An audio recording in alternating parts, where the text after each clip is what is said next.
On va commencer tout de suite. On va commencer tout de suite avec ce que je voulais vous présenter. Hop,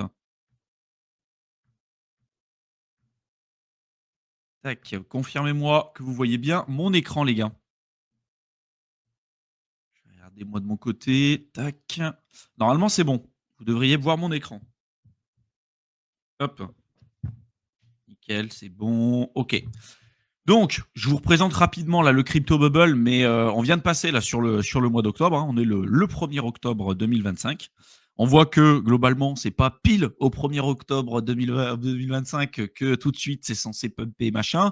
On va en reparler un petit peu tout à l'heure. Il y a la temporalité. Historiquement parlant, le mois de septembre, c'est quand même un mois de merde qui s'est terminé avec une augmentation de la dominance du Bitcoin, ce qu'on avait prédit depuis maintenant un certain temps, avec des alts pour la grosse majorité d'entre eux qui ont quand même énormément souffert, hein, sur ce mois de septembre aussi. Beaucoup ont consolidé, mais il y en a aussi beaucoup qui ont énormément baissé sur cette période par rapport à Bitcoin et aussi par rapport à l'Ether, hein. Il y en a aussi pas mal qui ont sous-performé. Là, il y a quelques projets sur la journée qui ont augmenté. Alors, il y a Pump, il y a Zcash, il y a MakerDAO, puis quelques projets. Mais sinon, la plupart ont eu des grosses baisses. Là, comme le XPL aussi, je pense qu'on vous fera un live complet là-dessus, sur ces tokens, là, puis les nouvelles blockchains là, qui sont lancées dernièrement. On en parlera pas mal. Ce sera pas l'objectif de cette présentation, mais il y a quand même pas mal de choses à dire. On a eu aussi pas mal de corrections sur Aster, hein, évidemment, hein, aussi, vu l'augmentation qu'il a eu depuis son lancement. Ça a beau être poussé par Sisi, bon, évidemment qu'il y a des corrections en cours de route, d'accord, les mecs. Et puis là, on voit que sur la semaine, le mois, bon, sur la semaine, énormément de corrections, évidemment. Sur le mois, il y a quelques projets qui tirent leur épingle du jeu. On a eu Zcash, on a eu WorldCoin, MXY, on en a pas mal parlé, PumpFun, donc le token de Pump, de PumpFun, pardon. MNT, BGB, Flare également, et puis Immutable X. Voilà. Il y a un peu le BNB aussi. Mais globalement, hein, la plupart des projets ont pas mal baissé. Sur l'année, il y a quelques projets qui tirent leur épingle du jeu avec quand même des très belles performances. Le cas de XRP, Curve, on a eu AV, Link, XLM, on a eu HBAR également aussi. En fait, beaucoup de projets qui sont sous la norme ISO, en fait, qui sont poussés par les projets comme XRP et donc aussi qui sont made in USA pour pas mal de ces projets. On voit qu'il y a un narratif aussi qui ressort un petit peu par rapport à ça. Mais sinon, hein, regardez, même depuis le début de l'année, les alts, pour beaucoup d'entre eux, sont encore très largement dans le trou, hein. Caspa, moins 50%, on a fait moins 61%, Floki, moins 50%, NIR, moins 50%, Stax, moins 70%, Jupiter, moins 50%. Enfin, regardez, hein, la plupart des projets. Et là, on est sur le top 100. Hein, on peut s'amuser à regarder après le top 200. Le top 200, il y a quelques projets qui ont augmenté, mais regardez, la plupart sont dans le trou, hein. La plupart des projets sont largement dans le trou. C'est ce qu'on vous avait montré. Donc évidemment, il y a eu des augmentations, il y a eu quelques projets qui en ont tiré quand même pas mal de bénéfices jusqu'à présent, mais jusqu'à présent, on n'a pas eu ce qu'on appelle la fameuse alt season. Ça, je le répète, mais c'est important de bien le noter. Au niveau du Bitcoin, sur la partie ETF, si on regarde bien, là sur les derniers jours, alors entre le 22, 23, on a eu quand même pas mal de sorties. 363 millions le 22, 103 millions de sorties le 23.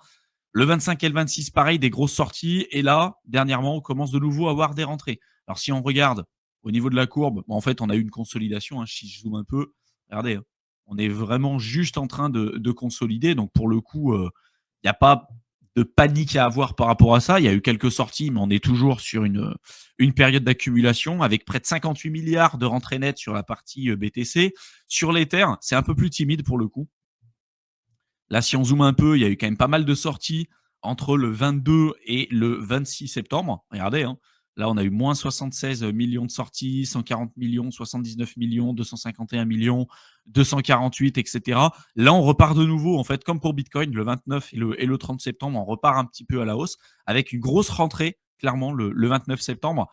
Presque 550 millions de rentrées nettes sur Ether. C'est une très, très grosse rentrée. Si on regarde sur Bitcoin, je suis même pas persuadé. Voilà, on a fait une plus grosse rentrée en fait sur Ether sur ce jour que sur BTC, quoi. C'est quand même assez fou et qui confirme aussi la tendance qu'on avait depuis un certain temps, c'est-à-dire une surperformance de l'Ether et avec une demande plus importante de l'Ether par rapport au BTC dans des périodes comme aujourd'hui. Donc là, on regarde par rapport à Bitcoin, qui était à presque 58 milliards de rentrées nettes, l'Ether, on en est à peine 14 milliards, quoi. C'est vraiment, non pas du tout sur les mêmes niveaux que sur BTC. Par contre, on a eu quelques petites corrections, mais toujours pareil, on est toujours en train de consolider, quoi. Il y a eu quelques prises de profit après l'augmentation, de l'Ether entre les 1 400 balles jusqu'à l'ATH, donc presque les 4 800, 4 900. Ça me semble logique, mais pour l'instant, on est toujours dans une période en fait d'accumulation et très rapidement, ça peut s'accélérer. Historiquement parlant, le mois de septembre, c'est un mois de merde avec un regain de la dominance sur le Bitcoin. Par contre, octobre, novembre et décembre, en général, on le verra cette fois-ci, c'est en général considéré comme étant plutôt des bons mois sur les alts, sur les terres, etc., etc. Donc normalement, on est dans des périodes où tout est censé s'accélérer. Après, il y a aussi la possibilité qu'on évoque depuis un certain temps maintenant, et sur laquelle il faut vous préparer aussi, qu'on soit sur des cycles plus longs ou que cette fois-ci, ça soit différent. Moi, j'y crois pas, mais bon, heu, pour moi, le scénario le plus probable, c'est qu'on soit toujours sur ce qu'on a connu par le passé avec une très bonne fin de trimestre, début du premier trimestre de 2026. Ça reste le scénario le plus probable pour moi. Après, tout à fait possible aussi qu'on soit sur un cycle plus long parce que le business cycle, là aussi, il semble être plus long, c'est-à-dire plutôt sur une période de 5 ans plutôt que de 4 ans. Ça aussi, on en a pas mal parlé sur YouTube. Si on regarde au niveau de Solana, Solana, bon, on est que sur des rentrées, il n'y a pas forcément de sortie. Après, c'est très timide, hein, vous voyez, hein, depuis le début, 330 millions de rentrées nettes, c'est même pas ce qu'il y a eu le 29 sur une journée sur Ether, hein. Le 29 septembre sur Ether, on était à 550 millions de rentrées nettes. Bah là, c'est depuis le lancement de l'ETF sur Solana. Bon, il y a quelques rentrées, mais franchement, il n'y a rien de folichon pour le moment. Donc au niveau des ETF, c'est plutôt pas mal, mais il y a eu quand même pas mal de sorties avec près de 800 millions de dollars qui sont sortis sur plusieurs semaines au total sur le mois de septembre, ce qui a fait en sorte aussi de baisser évidemment le cours du prix de l'Ether. La correction qu'on a eue depuis le début du mois de septembre, ça vient principalement de là et puis d'autres aussi mouvements on-chain qu'on est capable d'observer. Mais depuis, on a quand même eu pas mal de nouvelles rentrées, hein, comme ce que je vous ai montré tout à l'heure, hein. Au final, même si on a eu quelques sorties pendant le mois de septembre, avec une baisse de la dominance de l'Ether, bah, en fait, regardez, on est sur des points bas de plus en plus bas, des points bas de plus en plus hauts, pardon, et des points hauts globalement de plus en plus hauts. On est vraiment en train de consolider. Je pense qu'à partir du moment où on va dépasser la TH sur l'Ether, ce qui est qu'une question de quelques jours pour moi, quelques jours, quelques semaines, on verra. À mon avis, ça va s'accélérer très rapidement. Il ne faut pas croire non plus, hein, les instits. Alors, quand on parle des instits, c'est des investisseurs qui investissent sous le biais, sous l'égide des instits, hein. Globalement, ce n'est pas BlackRock ou Fidelity qui investissent, hein. C'est les investisseurs qui investissent via BlackRock, via Fidelity sur les différents actifs. Et eux, ils ne font que faire et répertorier et répercuter les actions des investisseurs. Donc, si les investisseurs décident de vendre, bah, ils vont vendre des actifs, s'ils décident d'acheter, ils achètent.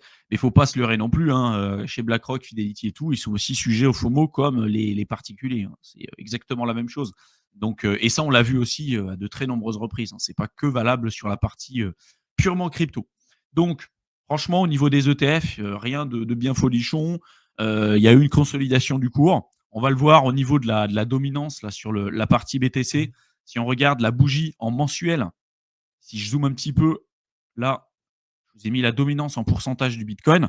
Bah, c'était ce que je vous disais. On pouvait s'attendre en fait à avoir une augmentation de la dominance sur le mois de septembre.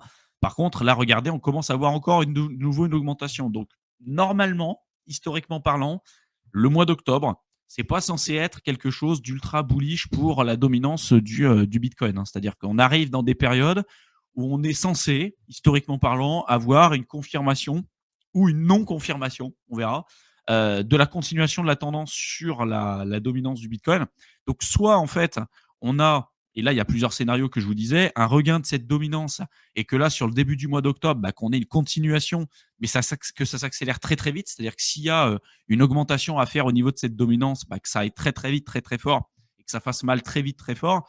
J'ai du mal à entrevoir le scénario où on ait une augmentation vraiment lente, c'est-à-dire que le Bitcoin encore surperforme sur octobre, novembre, décembre, janvier 2026, février 2026 pour aller toucher cette borne-là et avoir la alt season, je ne sais pas, sur mars, avril, février, mars, avril, mai, juin 2026. Ben, ça serait un truc qu'on n'aurait pas encore connu jusqu'à maintenant.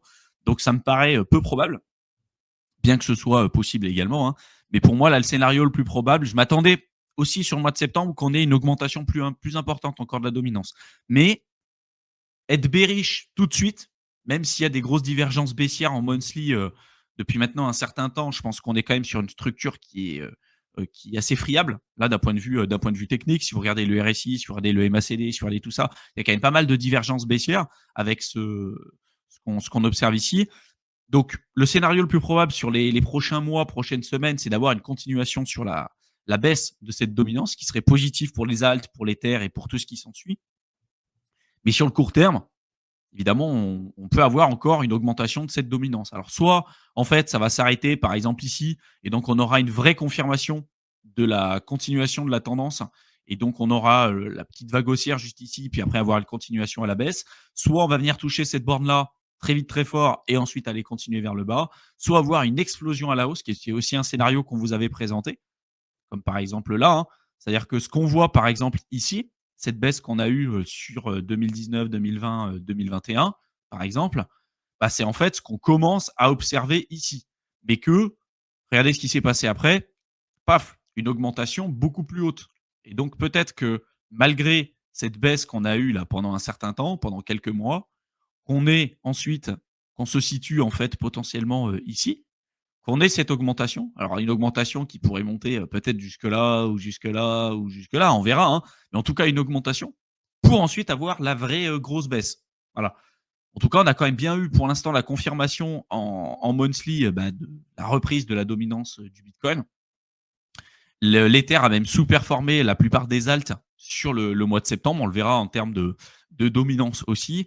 Par contre, là, voilà, sur le mois d'octobre, le mois de novembre et le mois de décembre, on est censé avoir globalement, hein, sur la fin de ce trimestre-là, sur le trimestre entier, une inversion de cette tendance et une continuation du coup de la tendance baissière et de cette divergence baissière qu'on observe là sur la dominance du Bitcoin. Sur le court terme, il peut toujours un peu tout se passer, mais j'aimerais que sur le mois d'octobre, on ait une vraie confirmation en fait de la continuation de la tendance. Si on arrive sur le mois d'octobre à clôturer en fait en dessous de ces niveaux, ça serait très positif sur les alts. Si par contre sur le mois d'octobre, en monthly surtout, on clôture bah, au-dessus de cette bougie-là en vert, bah, évidemment que ça risque de piquer pour les alts, hein, parce que c'est un signal très fort pour une continuation, en tout cas sur le court terme, sur la dominance du Bitcoin. Tout se joue par rapport à ça, hein. Ce graphique, il est vraiment ultra important. Au niveau du Bitcoin, bah, en fait, on voit que les performances du BTC, pour le coup, sur le mois de septembre, n'ont pas été exceptionnelles non plus, hein. On peut s'amuser à zoomer un peu. Je peux même me mettre en weekly, on y verra un petit peu plus clair. Hop, je vais essayer de zoomer un peu. Regardez, hein. Sur le mois de septembre, en fait, on regarde août, voilà, septembre, regardez, hein. Septembre, on était là. En fait, on a consolidé, hein. Il y a eu quelques augmentations, mais là où la plupart des alts ont perdu pas mal de vigueur sur ce qu'on a vu en fait sur le marché, bah là, le Bitcoin a consolidé. Donc, d'où en fait l'augmentation qu'il y a eu, qu'on a vu juste ici. D'ailleurs, regardez, hein, là, je me mets en weekly sur la dominance. On voit qu'on est vraiment en train de consolider. En fait, sur le mois de août, septembre, etc., on a consolidé. Et sur le mois de septembre, en fait, on est venu réaugmenter sur la fin de ce mois-là, quoi. Donc, on verra. Est-ce que là, sur les 2-3 premières semaines du mois d'octobre, les 2 premières semaines, est-ce qu'on va avoir une continuation de cette tendance-là pour aller retoucher les 60 et ensuite être rejeté pour aller repartir plus bas? C'est le scénario pour moi le plus probable. Ou alors, on va venir carrément accélérer parce qu'il pourrait y avoir un black swan et tout et aller beaucoup plus haut. Et donc ça, évidemment, ça veut tout dire par rapport au prix. C'est-à-dire qu'on peut avoir une augmentation de la dominance, non pas parce qu'il y a des performances en termes de prix, mais parce qu'il y a moins de baisse par rapport au reste du marché et que les profits qui ont été faits, notamment sur Aster et sur pas mal de projets qui ont quand même bien performé aussi sur le mois de septembre et le mois d'août, qu'il y ait de nouveau des prises de profit qui soient remis sur la partie purement BTC. Voilà. Ça, on le verra ensemble. En termes de correction, si jamais il y en a, la borne des 108 000, franchement, entre 108 000 107 000, ça reste une zone qui est très importante, hein. Aujourd'hui, si on trace la zone, hop, prendre un petit rectangle là, tac. Cette zone-là, là, elle est vraiment super importante. Il faut qu'on arrive à la maintenir. Si on n'arrive pas à la maintenir, il y a cette deuxième zone, là, juste en dessous, qu'il faut arriver à maintenir. Voilà. Pour moi, c'est ça. Après, à l'intérieur, il peut se passer un peu tout. On peut remonter à 125 000 pour ensuite recorriger. Là, on peut redescendre à 108 000, etc. Si ça marche pas, on peut redescendre à 100 000, mais j'aimerais que ça tienne. Voilà. J'aimerais que là, en tout cas sur le court terme, qu'on arrive à tenir ces niveaux. Ensuite, pour la partie Ether. Franchement, pour l'Ether, la structure, elle est toujours très belle, hein. Si on zoome un peu, hop là, regardez. C'était ce que je vous avais dit sur tout le mois de septembre. Je vous avais dit que j'aimerais que en weekly, voire même qu'en monthly, en fait, qu'on ait des grosses mèches comme ça pour aller montrer qu'il y a toujours énormément d'acheteurs sur la partie Ether et qu'on vienne défendre cette zone qui est une zone remarquable. Hein, regardez, hein, cette zone des 4000 balles, 4100, 4200, c'est une zone qui a été une zone de résistance pendant des années, quoi, depuis mai 2021. On est venu la breaker un tout petit peu pour l'ATH de 2021, mais là, depuis, on a eu quand même pas mal de corrections. Et regardez l'augmentation qu'on a eue depuis les 1300 balles sur l'Ether. On est quand même sur une structure qui est extrêmement belle. Et là, malgré la correction qu'on a eue ces derniers temps, on est pile venu confirmer pour l'instant cette zone de résistance comme zone de support. Donc, on a eu un breakout, un retest avec des très grosses mèches qui ont prouvé que les acheteurs étaient vraiment présents et donc on a racheté en fait ces baisses-là pour ne pas venir clôturer en dessous. En weekly, on est vraiment sur quelque chose qui est assez extraordinaire pour le coup. Et être bearish sur ça, ça me paraît quand même assez dingue. Donc, très bullish sur la partie Ether. Et si on regarde en monthly, bah, regardez, en fait, on a des mèches qui sont assez folles. Regardez les mèches qu'on se tape. Là, pour l'instant, c'est quand même assez fou. On a eu des très grosses mèches vers le haut, des très grosses mèches aussi vers le bas, mais à chaque fois, les acheteurs ont permis de racheter le truc. Donc moi, j'aimerais que sur le mois d'octobre, quand bien même la dominance du Bitcoin pourrait augmenter, qu'on reste sur cette structure-là. Qu'on ne vienne pas clôturer, évidemment, en mensuel en dessous, parce que ça serait un signal très négatif pour moi. Et puis là, derrière, bah, après, tout est possible. Hein. Si on casse ce range-là, bah, l'autre niveau, ça serait les 3400. Après, on pourrait potentiellement avoir les 2800 ou après les 2500. Après, il y aurait les 2200. Puis après, bon, bah voilà, là, on inverse carrément la tendance. Et pour l'instant, là-dessus, ça peut même être un niveau super intéressant pour continuer d'en accumuler. Vous achetez une zone de support. Alors, après, il ne faut pas qu'on vienne la casser. Au niveau de la dominance de l'Ether, bon, bah, on a eu des corrections, ce que je vous avais dit, hein, sur le mois de septembre.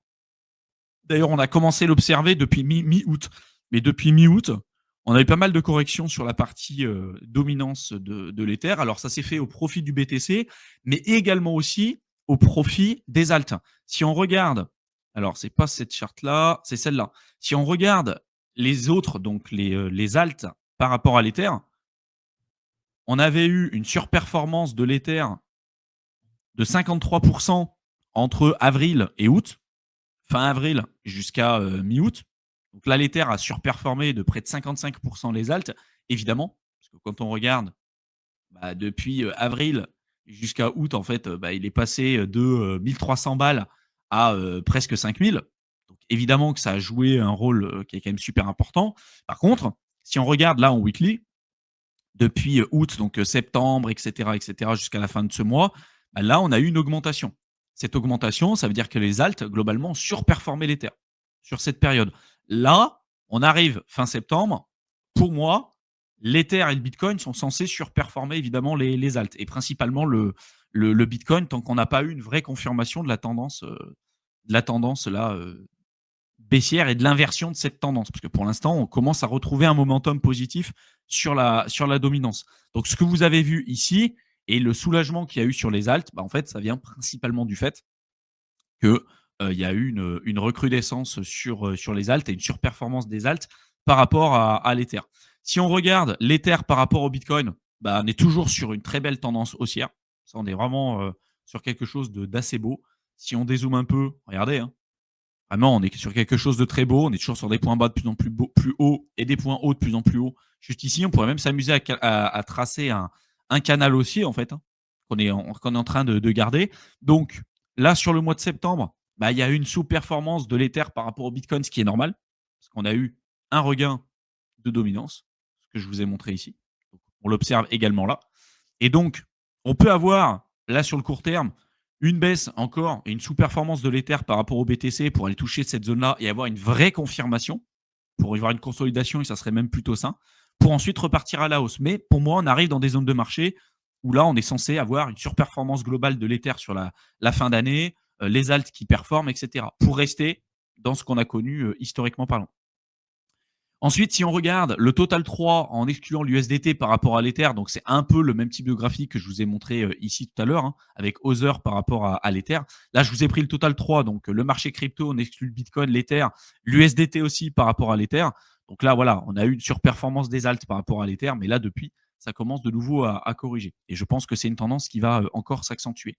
Si on regarde là le total 3 en excluant l'USDT, l'USDC par rapport au Bitcoin, on voit que depuis le mois de juin 2025, on a eu une surperformance des alts, en fait, par rapport au Bitcoin. Par contre, là, on commence à repartir à la baisse et ça ne veut pas dire qu'on est sorti, hein. Si on dézoome un peu, toujours important de dézoomer, on est clairement sur un graphique dégueulasse, hein. Là, l'augmentation qu'on a eue, oui, ça a fait plaisir sur certains alts, mais le scénario le plus probable, hein, c'est ce que je vous dis depuis maintenant un certain temps, hein, cette droite-là, je l'ai tracée en 2023, quand même, hein. Je l'ai tracée en 2023, j'avais dit normalement, on vient la toucher. C'est ce qu'on a fait sur 2020-2021. Pour l'instant, on n'est toujours pas venu la toucher. Donc, il est tout à fait possible que là, le scénario euh, qui suit, c'est qu'on consolide et qu'on vienne encore baisser pour aller toucher cette zone-là. Le scénario, du coup, le plus probable, c'est ça, c'est qu'on vienne le toucher. Donc, avoir une sous-performance encore des alts par rapport au Bitcoin pour aller toucher cette zone-là. Et après, le pire des scénarios, c'est de faire un peu ce qu'on a fait là, de venir encore toucher beaucoup plus bas. Donc avoir encore une surperformance des alts par rapport au Bitcoin. Ce qui serait en lien aussi avec le suivi de cette dominance, hein. Si la dominance vient péter à la hausse, vous allez avoir euh, la possibilité d'avoir de toucher très rapidement cette zone-là, voire encore plus bas. Et dites-vous que plus on va toucher bas, c'est comme un élastique en fait. Plus on va toucher bas, plus on va toucher bas rapidement, plus quand ça lâche, ça remonte très vite, très fort, hein. Regardez, hein, là on est venu toucher très vite, très bas, et ensuite en quelques mois, là regardez du 20 décembre ou janvier 2021, de janvier 2021 à mai 2021, vraiment en quelques mois, 4-5 mois, on a eu une surperformance des alts par rapport au Bitcoin, mais on va regarder, hein, combien de pourcentage global ça représentait? Ouais, presque 450%, c'est énorme, hein, en 140 jours. Donc, voilà. Après, on n'était pas du tout sur les mêmes types de politiques monétaires. Là, on est sur une mort lente, douloureuse en quantitative tightening. Là, on était en quantitative easing assez rapidement. Donc, évidemment que c'était pas tout à fait les mêmes types de cycles. Là, en plus, on est avec une accumulation des institutionnels, des entreprises, etc. Donc, évidemment que ça n'a pas le même rôle. Voilà. Et ça, c'est pas les mêmes types de liquidités qu'on retrouve à l'intérieur. Par contre, d'un point de vue structurel, si on prend le total market cap en excluant le Bitcoin, bah regardez, hein, on est vraiment sur quelque chose de très beau pour le coup. Si je dézoome un peu, hop, on va aller là.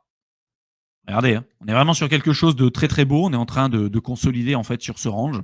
Voilà, jusqu'au moment où pour moi on va avoir le vrai breakout. La seule résistance qu'on a aujourd'hui, c'est celle-là, hein.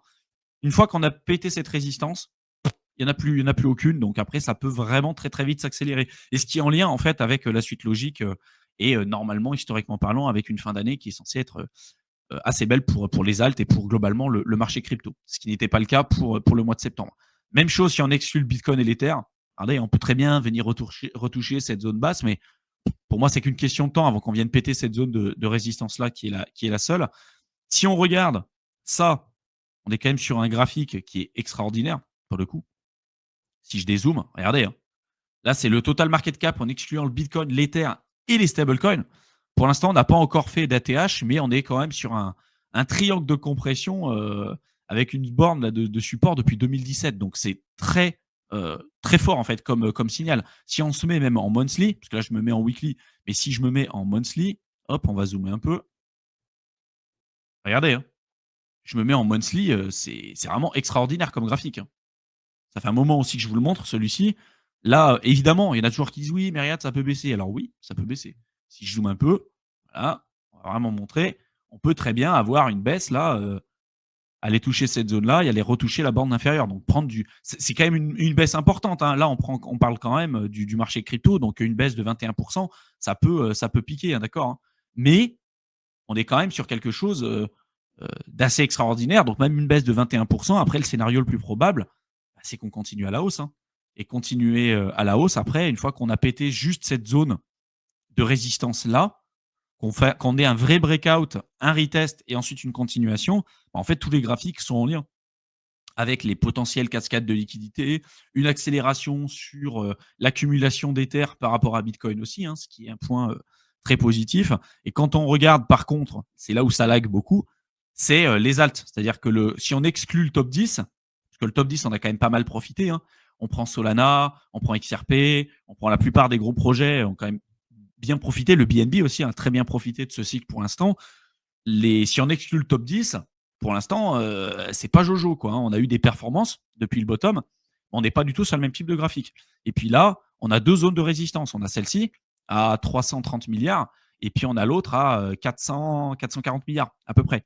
Et une fois qu'on a pété ces deux zones-là, ça va s'accélérer très très vite. Mais en général, cette phase exponentielle qu'on observe, là, regardez, hein, la grosse phase exponentielle après avoir dépassé le précédent plus haut du cycle d'avant, si on zoome un peu avant, regardez, hein, on a le cycle de 2017 avec une augmentation, on a une correction, on a une consolidation avec certes une augmentation sur les altes, mais là où ça s'accélère vraiment, à partir du moment où on dépasse la TH, c'est là, hein, regardez, novembre, décembre 2020, on était à la TH, fraîche, on était en train de consolider. La grosse bougie qu'on a eue là et la grosse accélération qu'on a eue sur le market cap des altes en excluant le top 10, c'est pile au moment où il y a eu la cassure à la baisse de la dominance du Bitcoin. Regardez, hein, janvier 2021, à partir du moment où ça s'accélère, si on revient là, dominance du Bitcoin, janvier 2021, paf, ça se casse la gueule. Donc en fait, ça a été pile le signal qu'il fallait, pile à ce moment-là. Pour l'instant, on n'y est pas encore, hein. Et regardez, on est encore loin du précédent ATH, hein. Ça peut aller assez rapidement, mais on a encore deux zones de résistance. Pour moi, le scénario, c'est que voilà, on consolide, on peut très bien toucher la zone basse, etc. Il y a un moment donné, on va aller toucher, peut-être faire un petit breakout, un retest, peut-être se faire rejeter, etc. Et puis à partir de ce moment-là, dès qu'il y aura la vraie confirmation de la tendance baissière sur la dominance du Bitcoin, allié aussi avec une politique de taux accommodante, avec peut-être un assouplissement encore des liquidités, voire du quantitative easing, on verra. J'y crois pas sur 2025, mais sur 2026, pour moi, c'est qu'une question de temps. Là, ça peut aller très vite, très fort, et ça peut vraiment s'accélérer. Mais pour l'instant, c'est là où ça a fait plus mal. Mais la grosse phase parabolique, c'est pour ça que je vous le montre, hein, la grosse phase parabolique, en fait, c'est le signal qu'on a là, c'est à chaque fois, ça se fait à partir du moment où on a une cassure à la baisse de la dominance, ce qui n'est pas le cas encore pour le moment. Et si on regarde ce graphique-là, pareil, ça fait un graphique que je vous cite depuis un certain temps, dominance du Bitcoin plus dominance de l'USDT plus dominance de l'USDC, on a une augmentation depuis un certain temps. On voit que depuis jusqu'à juin 2025, on est venu péter en fait le plus haut qu'on avait eu sur le cycle de 2020-2021. On a été rejeté, comme par hasard, hein, d'un point de vue cyclique, c'est quand même plutôt bien fait. On a été rejeté. Sur le mois de septembre, on a eu un regain de dominance. Si je zoome un petit peu, on va peut-être même se mettre en weekly, on y verra un peu plus clair. Hop, voilà. Donc, on voit que sur le mois de juin jusqu'au mois de septembre, il y a eu quand même des performances sur la partie Ether, sur la partie alt, etc. D'accord. Avec une baisse de la dominance du Bitcoin, on l'a vu. Donc, évidemment, une baisse de la dominance des stablecoins. Par contre, sur le mois de septembre, on a eu un regain de cette dominance. Voilà. On a eu un regain de cette dominance et donc, il y a aussi un scénario à ce qu'on vienne retoucher cette zone-là, voire qu'on ait une mèche qui la redépasse, hein. Si on a la dominance du Bitcoin qui pète et qui explose à la hausse pour aller monter là, voire encore plus haut, évidemment que ça risque de faire mal sur les alts et qu'on puisse retoucher cette zone-là. Voilà. Moi, ce que j'aimerais pour avoir une confirmation parce qu'il y a pas mal de divergences baissières aussi sur ce graphique, qu'on ait en fait une augmentation qui soit assez rapide, qu'on vienne retoucher cette zone-là, qu'on ait une confirmation de rejet en fait, et qu'on vienne continuer à la baisse. Là, ça sera un signal très très fort à la fois au niveau de la dominance, à la fois au niveau de ce graphique-là, et après tout de suite, en fait, ça permettrait d'avoir les breakouts sur ce genre de graphique, le breakout également aussi sur celui-ci, le breakout sur celui-là, etc., pour avoir la continuation de la tendance. Donc voilà un petit peu ce que je voulais vous présenter pour l'instant d'un point de vue purement analyse technique.